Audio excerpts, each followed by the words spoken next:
The ones who betrayed you will soon be forced to watch in silence as God's favor floods your life in ways they can't explain. Imagine for a moment, standing in the very place where your enemies once plotted your downfall.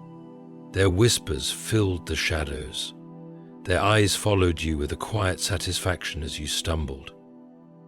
They thought they had written your ending, sealed it with their deceit, and walked away convinced the story was over. Yet here you are, still breathing, still standing, still carrying a light they could not extinguish. There is a peculiar kind of silence that follows those who have plotted your ruin and failed. It is not the silence of peace. It is the silence of stunned disbelief. They do not clap for your survival. They do not rejoice in your rise. Instead, they watch from the corners, unable to explain what they see. And what they see is not luck, not coincidence.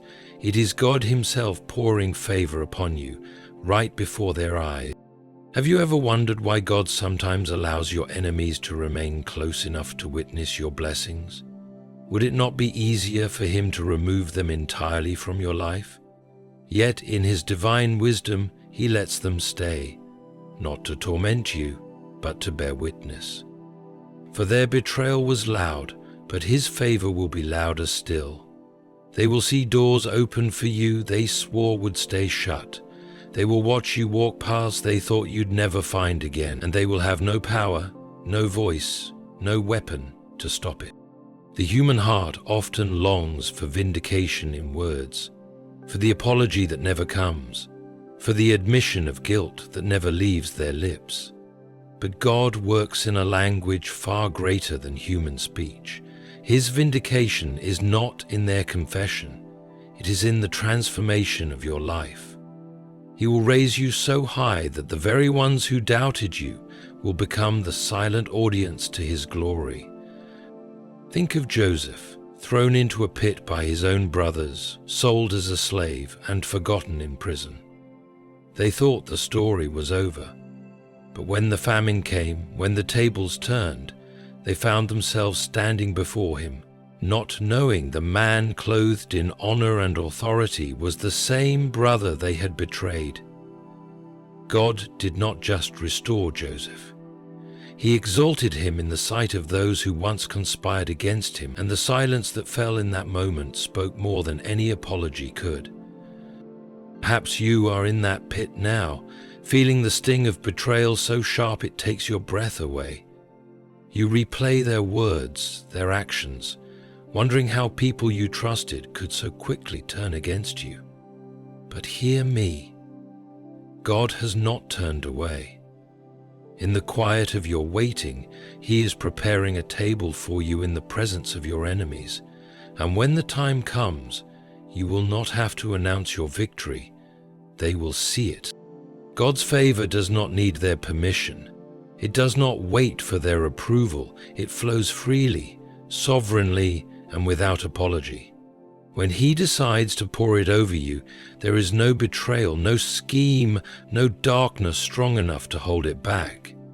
And when that moment arrives, they will be there, not to celebrate, but to stand in stunned silence as His light falls upon you.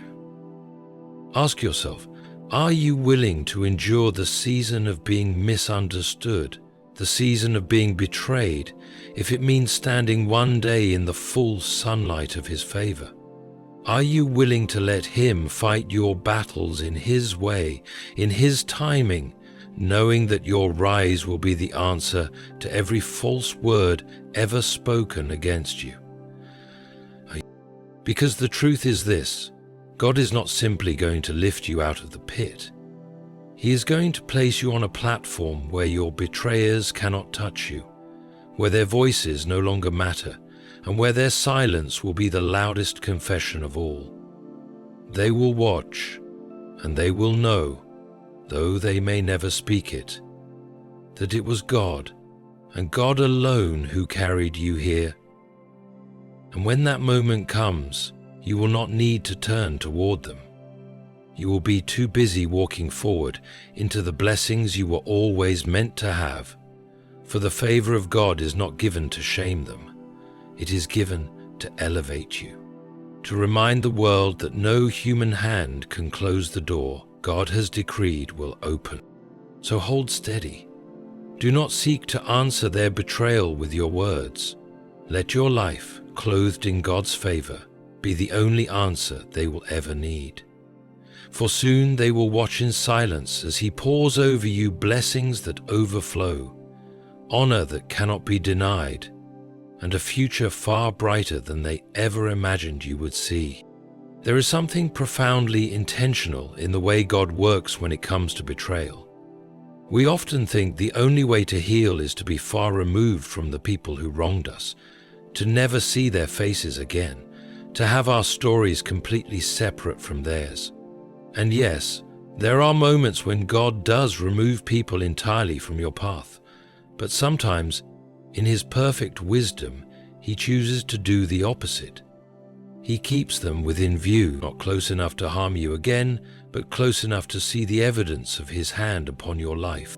Why? Because your rise is not only about you. It is also a testimony, a divine display of what happens when God becomes the defender of the one who is wronged. The people who plotted against you must watch the very opposite of their desires come to life. They must see the vision they had for your failure overturned by the Creator of the heavens and the earth. When you understand this, you stop being frustrated about their presence in your life. You no longer waste your breath demanding explanations or apologies. You start to realize that their presence is not a threat, it is part of the plan. It is God's way of saying, I will make them see what they tried to destroy. Consider how God handled Pharaoh in the story of the Exodus. He could have ended the oppression of Israel in an instant, but He prolonged the process so that Pharaoh would see, plague after plague, sign after sign, that there was no power greater than God's. In the same way, your enemies will not just hear about your deliverance, they will witness it unfold. They will see the chains they thought would hold you forever fall away, one link at a time, until you are walking freely into blessings they cannot stop. It is a strange mercy, but a mercy nonetheless, that God allows them to remain, for it ensures that no one, not even them, can deny that what is happening in your life is divine. And when they stand there speechless, with no explanation that satisfies their pride, the silence will say more than any words they could have offered. You may not realize it now, but God is using your story to reveal Himself not only to you, but to them. Whether their hearts soften or harden is not your concern. Your task is to remain faithful, to keep walking in integrity, to trust that every step you take in obedience is a step deeper into favor. Their betrayal was loud. It wounded you. It broke you. And for a while it may have convinced you that they had the final word. But God always reserves the final word for Himself, and when He speaks, it is not in whispers. It is in undeniable acts of restoration and blessing that the world cannot ignore. That is why they are still here. That is why they must watch. Betrayal has a sound. It is not always in the words spoken, though those can cut deep. Sometimes it is in the quiet shift of loyalty, in the small acts of deceit, in the unspoken decisions made behind closed doors. You hear it in the way your name is no longer spoken with kindness, in the way doors close without explanation, in the laughter that is no longer shared. Betrayal echoes. It echoes in your heart, in your memories, in the parts of you that wonder if you will ever truly trust again. And when betrayal is loud, it feels as if the whole world hears it too. The lies travel, the rumors spread, The smirks and knowing glances seem to follow you into every room. You find yourself trying to explain, to defend, to correct what has been twisted. But the truth is, no matter how loudly betrayal shouts, it will never drown out the voice of God. God's favor is not quiet. When He decides to bless you, it is not hidden in a corner where only you can see it. He pours it out in ways that make even those who opposed you take notice. His favor turns heads, not because it is meant to humiliate your enemies, but because it is meant to glorify His name. When He lifts you, the elevation is visible. When He restores you, the restoration is complete. And when He blesses you, it is not in fragments, it is in abundance. The sound of His favor comes in the form of opportunities you did not chase, doors that open without you knocking, and honor given without you demanding it. It comes in the shift of seasons where, suddenly, everything that was once against you begins to align in your favor. The very places you were rejected become the places that call you back. The very voices that mocked you grow silent, not because you silenced them, but because they have nothing left to say in the face of what God has done. This is why you must resist the urge to retaliate. Let them have their moment of noise. Let the betrayal echo for a while. God is already preparing a greater sound, a sound that does not come from human mouths, but from the very movement of His hand in your life. When He moves, people notice, and when they notice, they realize that what they tried to take from you has been replaced with something far greater than they could have imagined. Their betrayal may have been the opening act, but God's favor will be the main event. And when that event unfolds, you will not have to announce it. You will simply live it. And in the quiet spaces where they once whispered about your fall, they will now whisper about your rise. The noise of their betrayal will fade, but the sound of God's favor will echo for the rest of your days. We spend so much of our lives longing for an apology that will never come. Our hearts yearn for the words, "I'm sorry," for the look in their eyes that shows they finally understand the pain they caused. Yet, often, God's way is not to draw those words out of their lips. It is to transform you so completely that their apology becomes irrelevant. This is the quiet wisdom of heaven. He does not wait for them to admit their wrong before He begins to lift you. He does not need their repentance to start your restoration. His vindication is not found in the shifting of their hearts. It is revealed in the undeniable change in yours. The greatest justice is not when they bow their head in regret, but when you rise to a place they never believed you could reach. When Joseph's brothers stood before him in Egypt, they were not immediately repentant. They did not come with flowers of apology. They came because they needed food. Yet Joseph's life had already been transformed beyond recognition. The boy they threw into a pit was now a ruler. The one they mocked as a dreamer was now the interpreter of dreams for kings. God's vindication for Joseph was not in his brothers' regret. It was in the fact that he had become everything they thought he could never be. When God works in your life this way, you begin to see the futility of clinging to the hope of their confession. You realize you do not need their words to be healed, because the favor on your life will speak louder than anything they could say. And this favor is not only for you, it becomes a living testimony to the faithfulness of God. Those who knew your wounds will see your wholeness. Those who saw your breaking will witness your rebuilding. Those who thought you were done will be forced to watch as you walk boldly into your calling. It's not easy to release the need for closure. Your flesh craves the satisfaction of hearing them admit their guilt. But if you keep waiting for them to give you what they cannot, you delay stepping into what God has already prepared for you.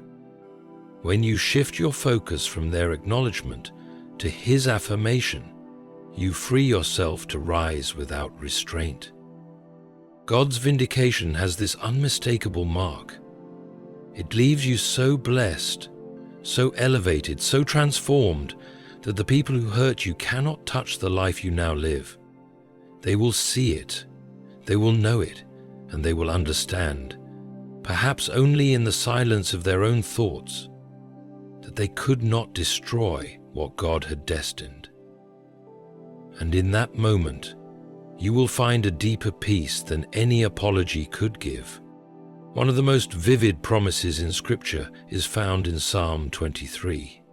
You prepare a table before me in the presence of my enemies. It is not a hidden table in a secret corner. It is not a quiet blessing behind closed doors. It is a public setting, spread wide, where your enemies can see every portion of the feast he has laid before you. This table is not just about provision, it is about demonstration. God is showing that his ability to bless you is not hindered by their opposition. The very ones who try to strip you of your dignity will see you clothed in honor. The ones who try to empty your hands will see them filled. The ones who turn their backs will be positioned to watch as others embrace you with the kindness and loyalty they never gave. Imagine sitting at that table, the light of God's favor on you, and feeling no need to boast. You do not look at them with bitterness. You simply enjoy what has been placed before you. This is the beauty of divine vindication. It does not require you to gloat, for the blessing itself is enough. We often think the table is only about food, about material provision. But the table God prepares is rich with far more than bread. It is filled with peace that cannot be stolen, joy that cannot be explained, and purpose that cannot be thwarted. Every dish upon it is seasoned with his goodness, and every cup overflows with his mercy.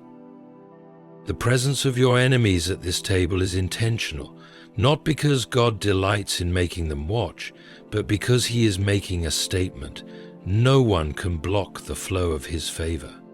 They can plot, they can speak, they can work in the shadows, but they cannot stop the light from falling on you. Their only choice is to watch. There is a kind of holy stillness at that table. The ones who once held power over you have none now. The voices that once accused you fall silent. The hands that once struck you now rest empty. And there you are, not because you fought your way into this seat, but because the shepherd of your soul led you here. In the presence of your enemies, God does more than feed you. He restores you. He reminds you that you were never forgotten, never abandoned, never beyond his reach. The feast is not just about the food. It is about the fulfillment of his promises. It is about him saying, I have seen every wound, I have counted every tear, and I have answered every cry. And as they sit there, unable to touch you, unable to speak against you, the truth becomes unshakable. Your blessing is not theirs to give, and it is not theirs to take away. One of the most humbling truths about God's work in our lives is that he is never early and never late. His timing is exact, precise, and beyond human interference. You may feel as if your betrayers have gained the upper hand, as if their actions have placed you in a position you can never recover from. But God's timing is the great equalizer. It doesn't just restore, it reverses the narrative in a way that leaves no doubt it was his doing. The timing of God is not random. It is strategic. He allows seasons of silence, of waiting, of apparent defeat, not because he has forgotten you, but because he is setting the stage for a reversal that cannot be undone. If your vindication came too soon, they would call it coincidence.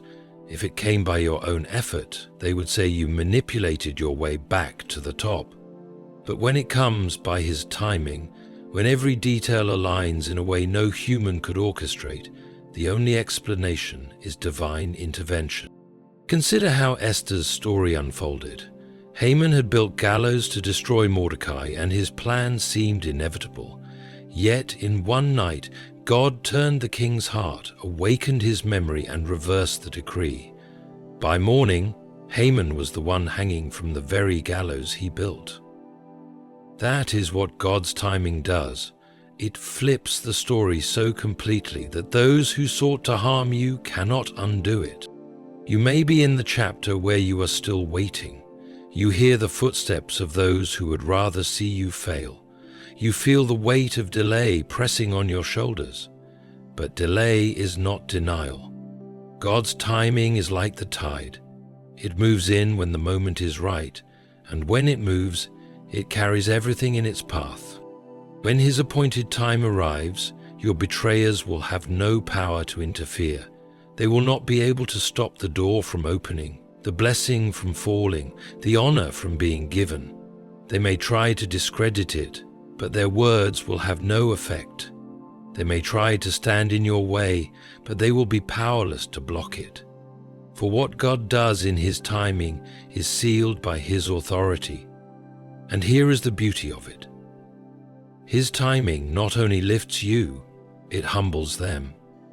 They will have to watch as the very moment they thought you were buried becomes the moment you bloom.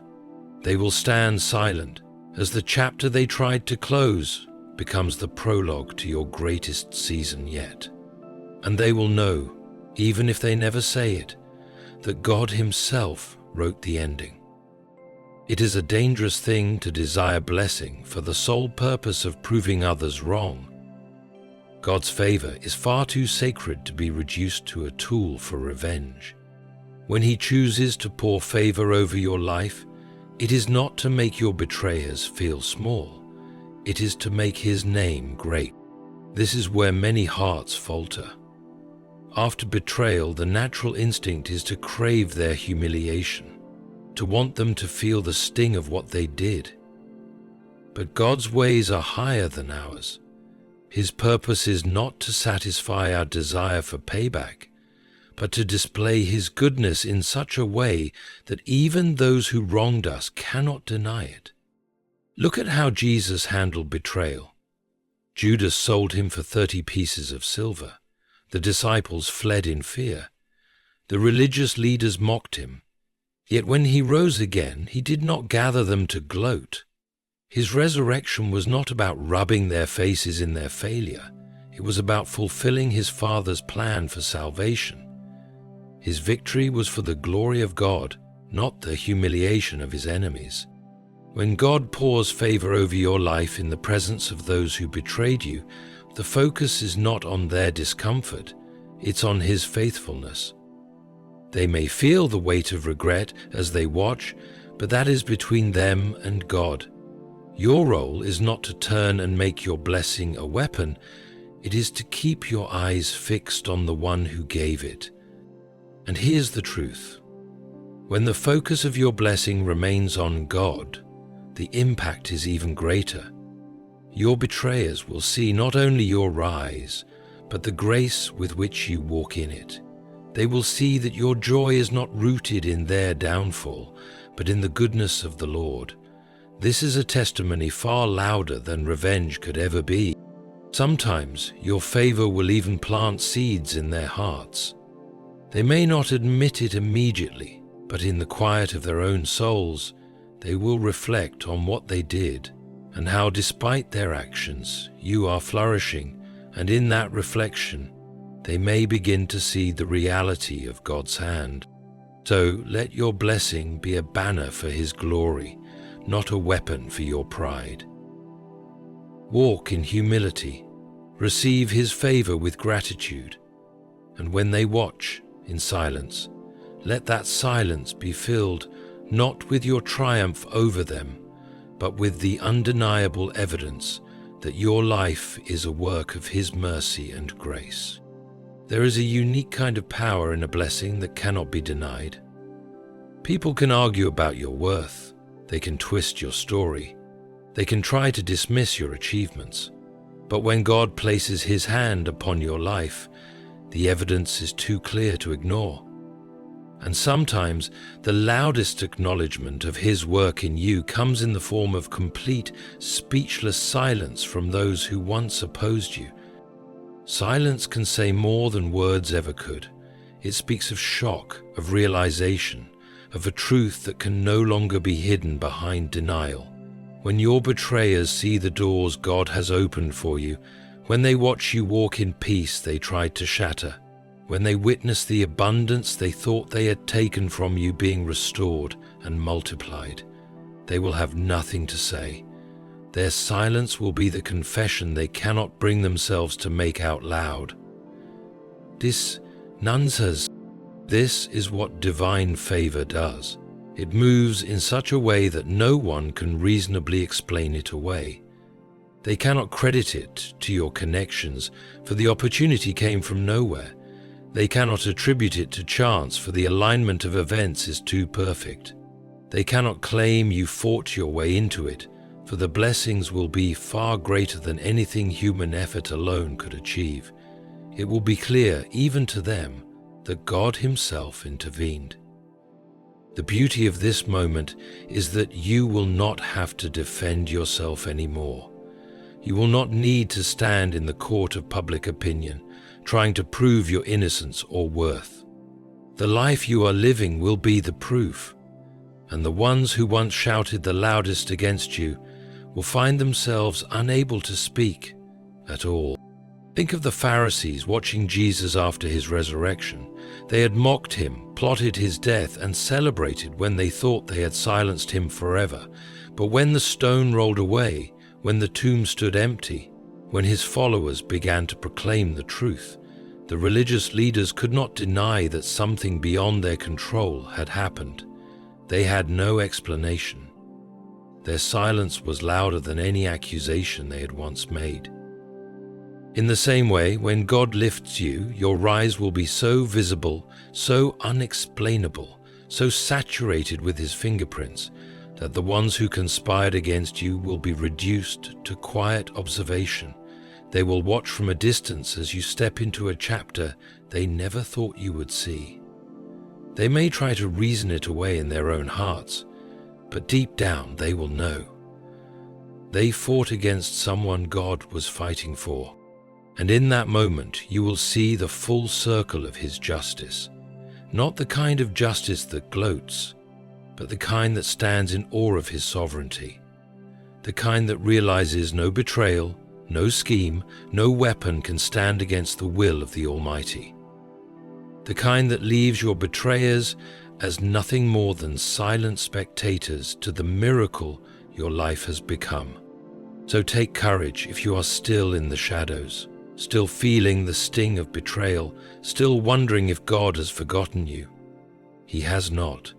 He is weaving the threads of your story in a way you cannot yet see, and when the time is right, He will not only lift you out, He will do it so openly, so undeniably, that those who once sought your ruin will have no choice but to watch in silence. They will see doors open you never touched. They will witness opportunities find you in places you never thought to look. They will watch peace clothe you, joy return to you, and purpose steady your every step. And though their mouths may never form the words, their silence will speak the truth, that the one who walks with you is greater than all who stood against you. So walk forward without fear. Keep your eyes fixed on Him. Do not waste your energy on proving yourself to people who have already made up their minds. Let your life be your proof. Let His favor be your answer. For soon your betrayers will stand in quiet disbelief as they see the fullness of what God always intended for you, blessing upon blessing, poured out in the open, for His glory alone.